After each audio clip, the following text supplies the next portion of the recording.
Hello guys, welcome to my YouTube channel. അപ്പൊ ഇന്നത്തെ നമ്മുടെ വീഡിയോ എന്ന് പറയുന്നത് വിഷുവിനോട് അനുബന്ധിച്ചുള്ളൊരു വീഡിയോ ആണ്. ഇവിടെ വീട്ടിൽ വിഷു ആഘോഷിക്കുന്ന ഞാനും അച്ഛനും അമ്മയും പിന്നെ ചേച്ചിയുമാണ്. ചേച്ചി ഇത്തവണ ഇല്ലാത്തതുകൊണ്ട് വേറൊരാളുണ്ട്, മെൽവിൻ മർഫി. തോരൻ, പപ്പടം, പിന്നെ ഇത് വെണ്ടയ്ക്ക, ചിക്കൻ, മോര്, മീൻ പറ്റിച്ചത്, മീൻ വറുത്തത്, പിന്നെ 2 അച്ചാറും, പിന്നെ ഇത് പാവയ്ക്ക, പിന്നെ മെൽവിൻ മർഫി. അങ്ങനെ അവൾ വന്ന് ഫുഡൊക്കെ കഴിച്ചിട്ട് കുറച്ചു നേരം കിടന്നു. അതിനുശേഷം ഞാനും അച്ഛനും കൂടെ കുറച്ച് സാധനങ്ങൾ വാങ്ങാൻ പോയി, വിഷുക്കണി ഒരുക്കാൻ. വിഷുക്കണി ഒരുക്കുന്നതിന്റെ കൂടെ നമ്മൾ വേറൊരു കാര്യം കൂടെ ചെയ്യും, പടക്കം പൊട്ടിക്കുന്നത്. അങ്ങനെ അതും വാങ്ങിച്ച് നേരെ വീട്ടിലോട്ട് പോയി. തൊട്ടടുത്തായതുകൊണ്ട് തന്നെ ഞങ്ങൾക്ക് അധികം പോകേണ്ടി വന്നില്ല.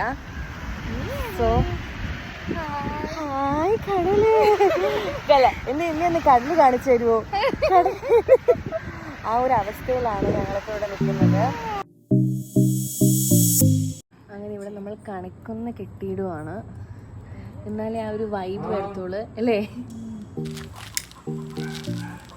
മുടി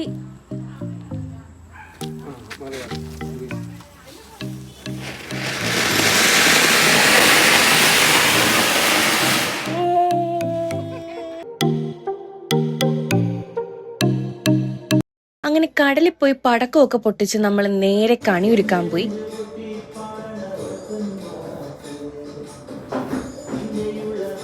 കണിയൊക്കെ ഒരുക്കി ക്ഷീണിച്ച് ഇനി കിടക്കട്ടെ. ഇനി രാവിലെ കണിക്ക് കാണാം.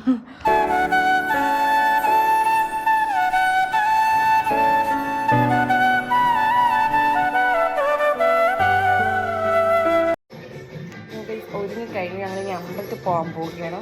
ബൈ. അങ്ങനെ രാവിലെ കണിയൊക്കെ കണ്ട് ഞങ്ങൾ നേരെ അമ്പലത്തിൽ പോയി. അമ്പലപ്പുഴ അമ്പലത്തിലാണ് ഞങ്ങൾ പോയത്. വിഷു ആയതുകൊണ്ട് പിന്നെ അവിടെ പറയുകയേ വേണ്ട, തിരക്കെന്ന് പറഞ്ഞാൽ അമ്മാതിരി തിരക്കായിരുന്നു അവിടെ.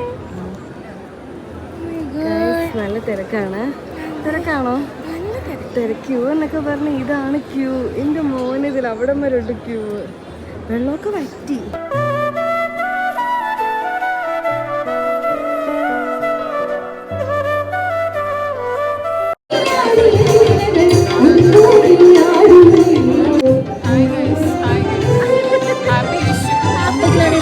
ഒടുക്കത്തെ ചൂടും അതുപോലത്തെ തിരക്കുമായിരുന്നു.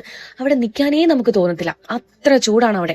പിന്നെ ഞങ്ങൾ പെട്ടെന്ന് അവിടെ നിന്ന് ഇറങ്ങി, കാരണം അവർക്ക് നേരത്തെ വീട്ടിൽ പോകണം. അതുകൊണ്ട് എന്റെ മിക്ക റിലേറ്റീവ്സിന്റെ വീട്ടിൽ പോകാൻ പറ്റിയില്ല. അങ്ങനെ അമ്പലത്തിൽ നിന്ന് ഞങ്ങൾ നേരെ പോയത് ലൈലാമടത്തോട്ടാണ്. അവിടെ ചെന്നപ്പോൾ ലൈലാമ ജ്യൂസ് അടിച്ചു തന്നു. അങ്ങനെ ജ്യൂസ് ഒക്കെ കുടിച്ച് ഞങ്ങൾ ഇറങ്ങാൻ നേരത്തെ ലൈലാമ കൈനീട്ടവും കിട്ടുമെന്ന്.